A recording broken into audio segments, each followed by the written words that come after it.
It's 1:30, another day, another time to get updates from the world of business. I'm Ini John Mekwa. Here's what's coming up on Business Incorporated today. South Africa is celebrating a significant drop in its CPI. And Zambia is set to cut back on some exports from next month.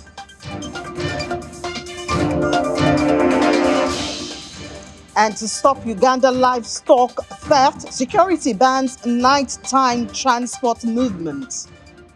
Good afternoon. Welcome to Business Incorporated. I'm Ini John Mekwa. Well, let's head right into the program. We normally would start with market numbers, and so we'll start with market numbers. As intraday, we see that the NGX is the only positive on the continent. That's looking at major markets on the continent now. We can tell you that the NGX is positive marginally 0.03% at 63,782.71. The South Africa jersey is down marginally also 0.08% at 77,034 there. Egypt also follows South Africa in the red, 0.25% down, 17,564.21. And Kenya closed yesterday very good, 1.79%, but it's still around that 100 index point, 112 at its close of trade yesterday.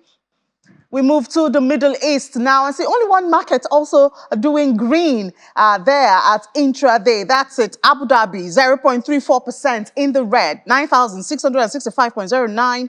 Dubai, almost 1% down, 0.86%, 3,987 there. Saudi Arabia also in the red, 0.17%. Qatar is the only one doing like the NGX, 0.70% positive, 10,378.58. Well, let's go to the UK now, where, well, they also had the inflation number. Unlike Nigeria, it tapered. And now there's the talk of, will the Bank of England give in to this pressure and halt the rate hike? But let's have Juliana join us to tell us conversations going on there. Hi, Juliana. Good afternoon. I know you talked about inflation this morning, which is not the situation in Nigeria, but now we're talking if the Bank of England is going to bow to pressure and also halt rate hike. Good afternoon, Inni. Yes, we've got a completely different situation here in England than what you guys are experiencing in Nigeria. Hopefully, it does taper down soon. But coming back here to Blighty, yes, we did have data this morning released by the Office for National Statistics. Good data. The first set of good data we've had from CPI since March 2022, which was just after Russia invaded Ukraine. Inflation has dipped to 7.9% in the month of June. This follows an 8.7% reading in the month of May. And again, opposing what's happening in Nigeria, this is all about fuel prices and the fact that fuel has dipped staggeringly low since the peaks we saw late last year. We know this is a massive boost for Prime Minister Rishi Sunak and the Treasury, in fact, for Chancellor Jeremy Hunt, because, of course, at the beginning of the year, they set out their 5 pledges, their 5 promises to the electorate, and one of them was to halve inflation, and that came at a time when it was at double digits. So as you were quite rightly saying, yes, lots of the focus now is on the English Central Bank and its governor, Andrew Bailey. They have, for 13 consecutive times, hiked interest rates. It's currently at an all-time high of 5%. Now, economists, before the CPI data was released this morning, were expecting that perhaps the hawkish stance from the central bank would continue and that early next month we'd see rates rise to 5.5%. Now that inflation has come in much lower than economists had projected, I think they had priced in at about an 8.2%.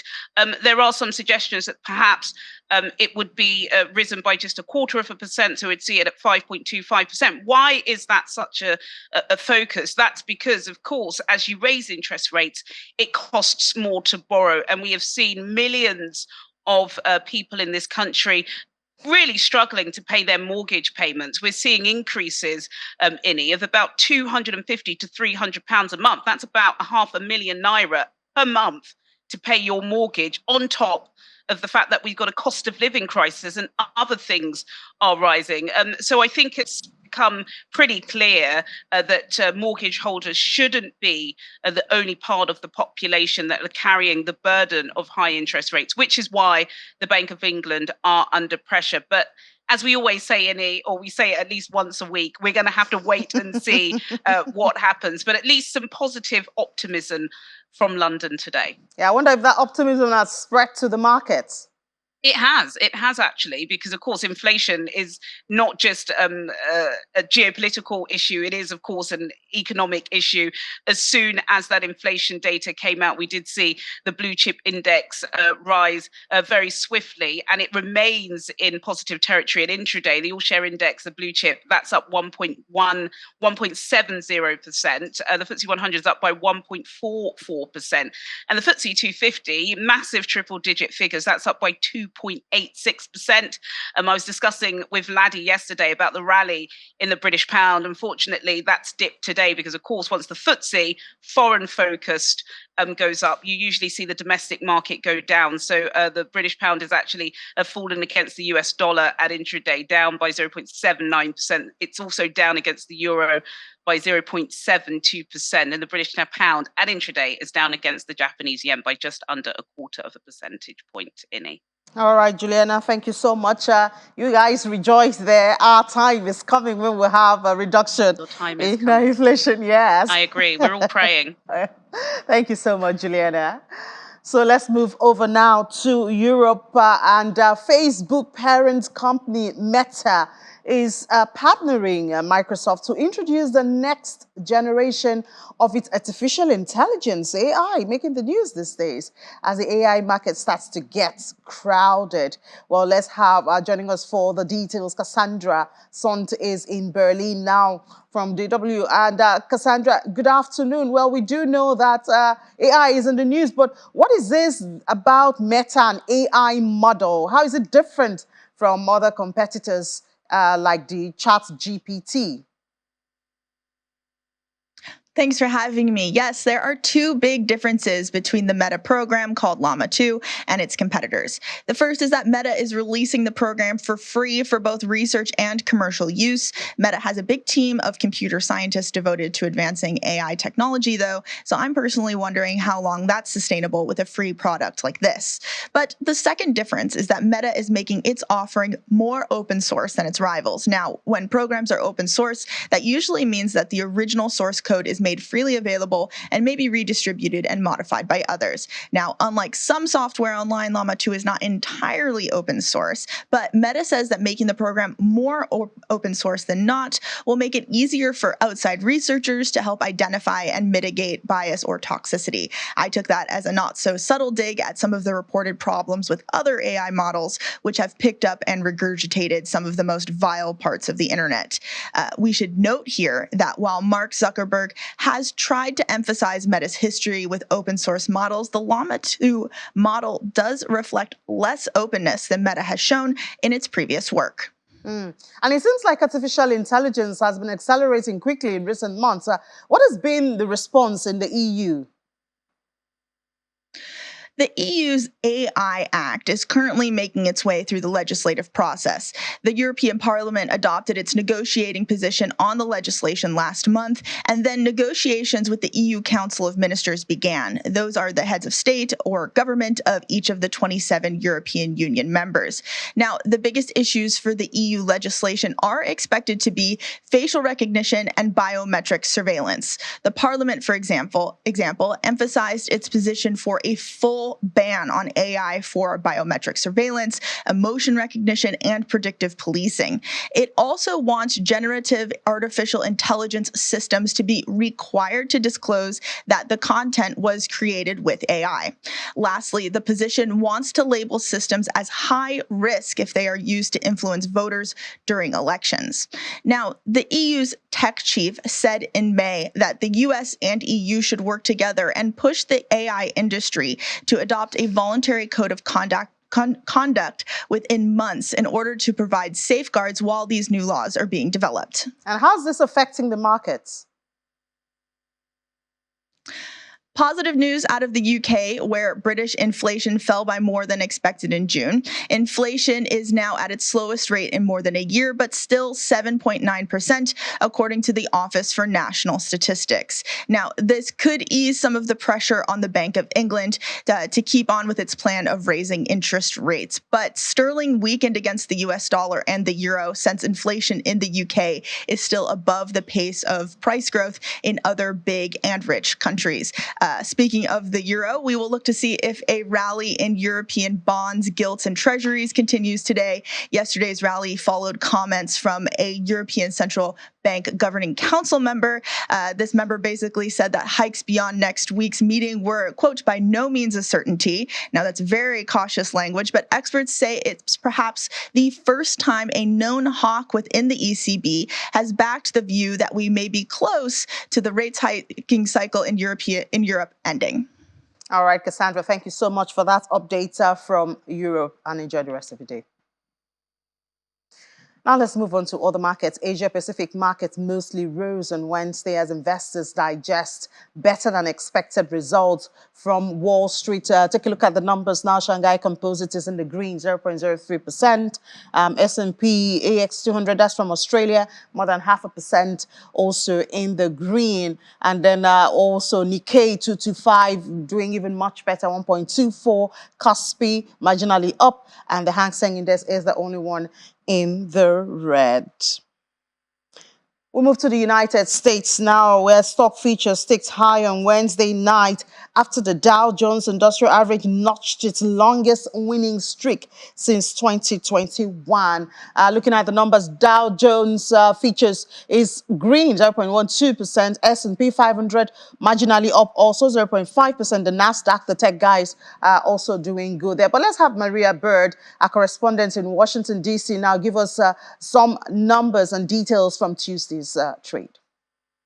The U.S. stock market closed in the green on Tuesday, as the Dow Jones was up by 1.06%, the S&P 500 up by 0.71%, and the heavy tech Nasdaq up by 0.76%. Most of the day's earnings in the Dow Jones was led by big banks like Morgan Stanley and Bank of America. This has put the U.S. economy at a potentially resilient pace, as consumer sales showed an upswing in June and stabilized, not as much as expected, but even though interest rate hikes are looming, it still seems the U.S. consumer is resilient.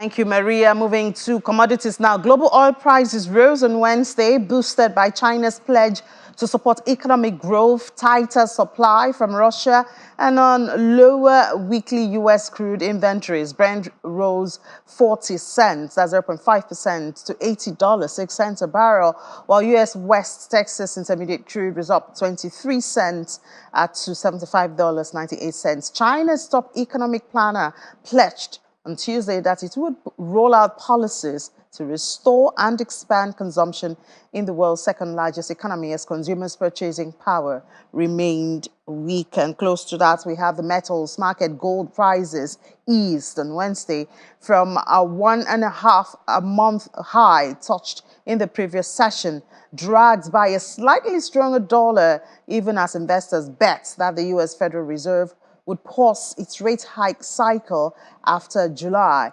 Spot gold fell 0.01% to $1,976.79 per ounce after hitting its highest since May 24, which was $1,984.19. And gold futures was flat at $1,980.30.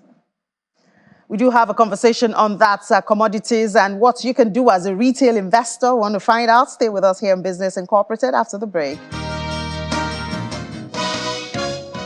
Welcome back. Still watching Business Incorporated here in Channels Television. It's time to know what you can do as a retail investor in the global commodities space. And joining us to discuss this is the senior commodities trader at CCI Traders. Joins us virtually, Uche Paragon. Good afternoon, Uche. Thank you for your time this afternoon. So, last time you were on the program, you made a prediction that oil prices will hit $80. Lo and behold, today we're talking to you, and Brent is at $80. do we see more heights coming on? We know that Russia has threatened from next month, more cuts. Saudi Arabia also, but we see demand being challenged in China. But do we see more heights in oil prices? Yeah, most likely we may have more height. About 2 weeks ago, we did this analysis and we expected a bullish trend. And within a couple of days, the price went from $76 per barrel to about $80 per barrel now. This has been the highest since about 6 months now. So the global community, the oil global community is expecting that the oil will remain bullish this year. I think there should be a more bullish sentiment, to be honest. So what about gold? It hit a 7-week high. What's driving that? I know it's a safe haven, but what's driving it at this point? Yes, it was the U.S. retail sales. The report came more than expected last week. That was what pushed the price of gold to that level. However, it was also trading within the lowest it has been since pandemic. Because if you can remember, since pandemic, the highest price of gold was around $2,058 during the pandemic. Gold was the only asset that didn't drop, because I believe most investors were hedging all their assets on gold. But since that time, it has not passed below $1,500 per ounce. So as the market, as the U.S. Reuters report it came out, it pushed the price up. So two factors I could say that two factors were involved. Like the price was still within the acceptable buying price for the investors, and also another economic factor came in and supported the particular price that pushed the price up. All right, so very interesting. Gold is booming, oil is booming. What are the opportunities for retail investors? Can I invest and make money from this boom? It's forbidden to give investment advice on a public space like this. But investors make money based on the price. You know what I mean? So investors, they are more concerned about the price. Like us in our trading firm, we only play on the price through different liquidities and intercontinental exchange. We don't take delivery. It's only the states that most likely, like the refineries that take delivery. Let's say in case of oil. Now, any investors who are playing on the global market always know this, that the price difference matters in any of the investment. All right, thank you so much, Uche Paragon, Senior Commodities Trader at CCI Traders. Okay, no problem. Thank you so much. All right, talking about inflation, the UK is not the only one experiencing a tapering of their inflation. South Africa also sees that the consumer price inflation in June hit a 20-month low at 54%, providing much needed relief to the nation. And that's according to a statement from the Statistics South Africa. This is the lowest reading since October 2021, when the rate was 5.0%. The data was released on Wednesday morning, revealing that inflation had not been under 6% since April 2022. Statistics South Africa attributes the decrease in CPI to several factors, including lower inflation rate for food and non-alcoholic beverages, as well as miscellaneous goods and services. Chief Director of Price Statistics, Mr. Patrick Kelly, explains more. 0.9 of a percentage point drop in headline inflation between May and June is the largest decline since May 2020, when it declined by the same amount.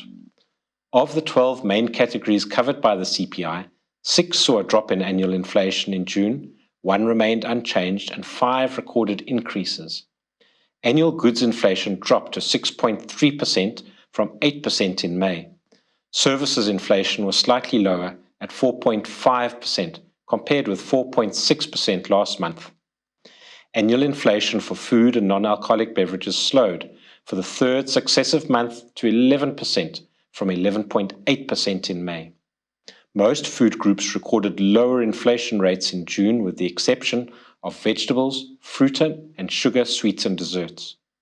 Annual inflation for sugar, sweets and desserts accelerated from 11.9% to 16.4% its highest reading since June 2017. Brown sugar prices were up 17.4% over the past 12 months, white sugar up 17.1%, and chocolate bars up 16.4%.